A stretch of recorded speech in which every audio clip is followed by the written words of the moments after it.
गया कि आतंकवाद जैसे मुद्दों पर मिलकर काम करना जरूरी है। भारत ने यह भी कहा भारत और चीन अपने फैसले खुद लेते हैं। इसके अलावा रिश्तों को किसी तीसरे देश की नजर से नहीं देखा जाना चाहिए।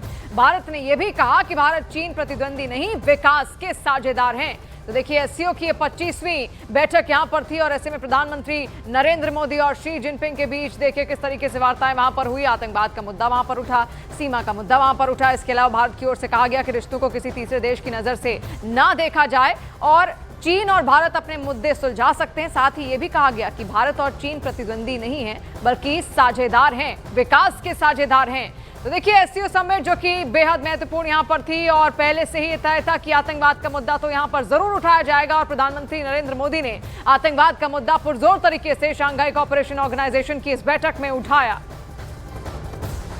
और चीन ने मोदी जिनपिंग मुलाकात पर आधिकारिक बयान जारी किया है जिसमें कहा गया है दोनों देशों को अच्छा पड़ोसी और साझेदार बनना चाहिए। बयान में जोर दिया गया कि दोनों देशों के रिश्तों को लगातार बेहतर और स्थिर तरीके से आगे बढ़ाया जाए। चीन ने यह भी कहा कि सीमा पर शांति बनाए रखने के लिए मिलकर काम करना जरूरी है। साथ ही दोनों देशों के आपसी सहयोग और साझेदारी से 21वीं सदी को एशियाई सदी बनाया जा सकता है। तो चीन की ओर से आधिकारिक बयान यहां पर दिया गया है, बॉर्डर पर शांति के लिए मिलकर काम करना चाहिए, ये चीन का यहां पर कहना है। इसके लिए पहले आपने भारत का रुख भी यहां पर देखा, भारत की ओर से क्या कुछ कहा गया था। इसके अलावा आपसी सहयोग बढ़ाने पर भी बात चीन की ओर से यहां पर कही गई है। इसके अलावा इस वक्त हमारे सहयोगी नीरज हमारे साथ यहां पर जुड़ रहे हैं। नीरज, देखिए, आतंकवाद का जो मुद्दा था, आपको याद होगा जब जो रक्षा मंत्रियों की जब बैठक हुई थी तो रक्षा मंत्री राजनाथ सिंह गए थे, तब उसमें जो ज्वाइंट स्टेटमेंट था उसमें किसी बात का जिक्र नहीं था, आतंकवाद का जिक्र नहीं था, पहलगाम का जिक्र नहीं था, निंदा नहीं की गई थी पाकिस्तान की। लेकिन आज जब प्रधानमंत्री वहां पर गए, जो वार्ताएं हुई, आतंकवाद का मुद्दा भी छिड़ा। इससे क्या संदेश निकलता है? देखिए, एक बड़ा संदेश ये है कि भारत और चीन इस बात पे सहमत है, यानी मोदी और शी जिनपिंग इस बात पे सहमत है कि आतंकवाद और निष्पक्ष व्यापार के मसले पे, निष्पक्ष व्यापार से मतलब है टैरिफ के मसले को इस मुद्दे पर आप शामिल कर सकती हैं। उस पर साझा जमीन को बढ़ाने पर सहमत दोनों नेता हुए हैं। विदेश मंत्रालय यानी भारतीय विदेश मंत्रालय की तरफ से जो बयान आया है उसमें इस बात का जिक्र है और चीन के विदेश मंत्रालय की तरफ से जो जानकारी दी गई है उसमें एक बात साफ है कि दोनों नेता इस बात पर सहमत है कि किसी भी चीज़ को, दोनों देश प्रतिद्वंदी नहीं है, दोनों देश जो हैं एक साथ आना दोनों के लिए आवश्यक है। शी जिनपिंग और प्रधानमंत्री मोदी दोनों ने इस बात पे जोर दिया। एक और महत्वपूर्ण बात आपको बता दें, प्रधानमंत्री नरेंद्र मोदी ने भारत और चीन दोनों के रणनीतिक स्वायत्तता का पालन करते हुए किसी संबंधों को तीसरे देश के दृष्टिकोण से देखने की आवश्यकता पर जोर नहीं दिया। चाहे पाकिस्तान की बात करें या टैरिफ के मामले में अमेरिका की बात करें तो दोनों तरफ संदेश है, खासकर पाकिस्तान की तरफ। लेकिन आतंकवाद के मसले पर हम कह सकते हैं कि आतंकवाद के मसले पर साझा जमीन पर बातचीत करने के लिए दोनों देश सहमत हुए। भारत के विदेश मंत्रालय की तरफ से अब से थोड़ी देर पहले जो बयान आया तो एक महत्वपूर्ण दौरा और चीन और भारतीय विदेश मंत्रालय दोनों की तरफ से बयान आ गया। दोनों बयानों में एक बात साफ है कि दोनों नेता इस बात पर सहमत है कि भारत और चीन को आने वाले वक्त में अपने संबंधों को बढ़ाना है।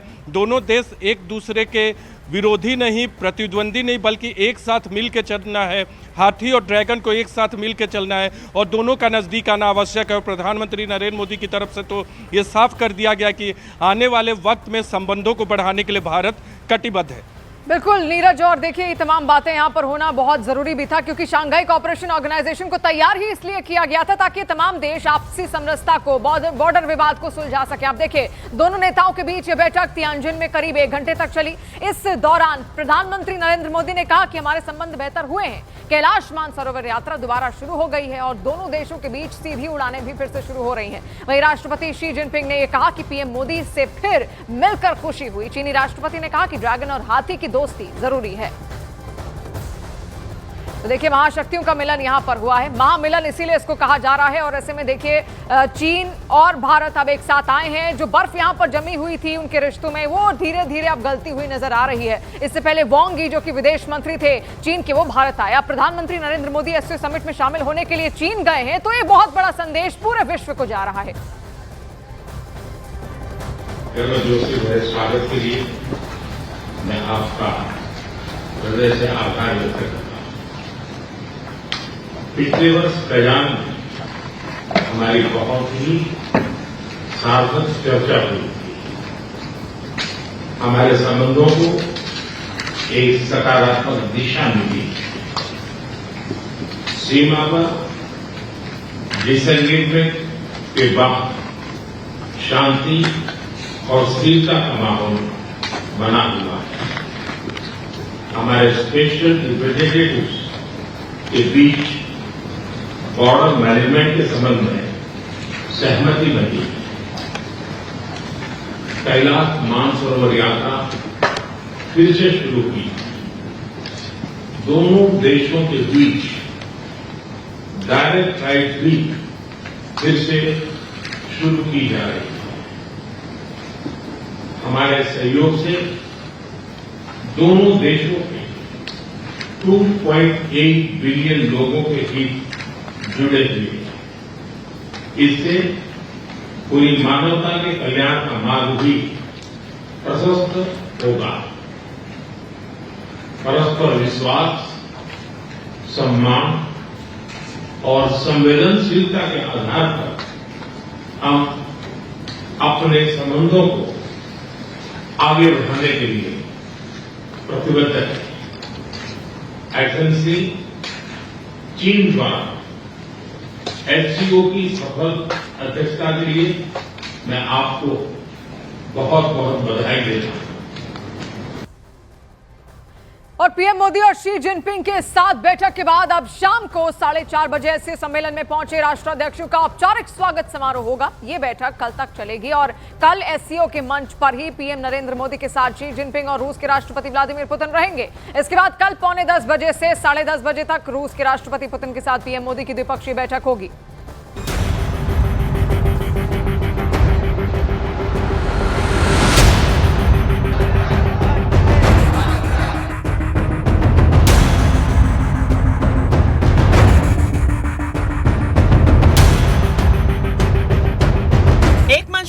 के सदस्य देशों के राष्ट्राध्यक्षों की मौजूदगी के बीच दुनिया भर की निगाहें इस तिकड़ी पर होगी। एससीओ समिट के मंच पर पीएम मोदी, शी जिनपिंग और व्लादिमीर पुतिन का एक साथ होना डोनाल्ड ट्रंप को जरूर चुभेगा, क्योंकि अमेरिका की तरफ से लगाई गई टैरिफ की वजह से भारत और अमेरिका के रिश्तों में एक खिंचाव आ गया है। ऐसे में संभव है भारत, रूस और चीन मिलकर अमेरिका के टैरिफ वॉर की काट खोजेंगे।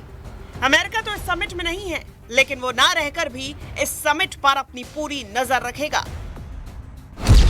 क्योंकि एससीओ देशों पर अमेरिकी टैरिफ लगने के बाद ये पहली बैठक है।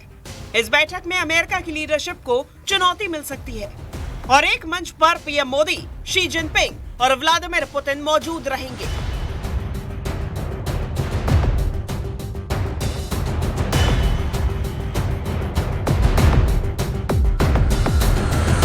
यानी इस तिकड़ी के फैसलों का असर दुनिया पर पड़ने वाला है और इनके द्वारा लिए जाने वाले फैसलों से ट्रंप के बौखलाने के चांस ज्यादा बन रहे हैं, क्योंकि अमेरिकी राष्ट्रपति डोनाल्ड ट्रंप भारत के साथ ऐसा व्यापार युद्ध छेड़ चुके हैं जिसका विरोध दुनिया के कई देश कर रहे हैं। जानकारों का कहना है कि अगर भारत ट्रंप के टैरिफ के खिलाफ अन्य देशों से गठजोड़ करता है तो ये अमेरिका के लिए ही नुकसानदेह साबित होगा। वहीं भारत के इन कदमों से डोनाल्ड ट्रंप बौखलाकर कुछ प्रतिबंधों का ऐलान भी कर सकते हैं। उन्होंने पहले भी कहा है कि अगर भारत रूस से तेल खरीदना जारी रखता है तो अतिरिक्त शुल्क लगाया जाएगा। इस धमकी के बावजूद भारत रूस से तेल खरीदना जारी रखा। इससे गुस्साए अमेरिका ने भारत पर 50% टैरिफ लगा दिया, जिसके बाद से भारत और अमेरिका के बीच संबंधों की खाई गहरी हो गई है। माना जा रहा है कि एससीओ समिट में जब पीएम मोदी की रूस के राष्ट्रपति व्लादिमीर पुतिन से मुलाकात होगी, तब ऊर्जा, रक्षा, अंतरिक्ष, व्यापार और अमेरिकी टैरिफ जैसे मुद्दों पर चर्चा होगी। और एससीओ समिट से पहले पुतिन इससे जुड़ा बयान भी दे चुके हैं, जिसमें उन्होंने कहा था कि एससीओ के देश मिलकर वैश्विक चुनौतियों का सामना करेंगे और आपसी सहयोग बढ़ाएंगे। अमेरिका के राष्ट्रपति डोनाल्ड ट्रंप ने भारत और चीन समेत कई देशों पर भारी टैरिफ लगाए हैं और सभी देश अमेरिका से नाराज चल रहे हैं।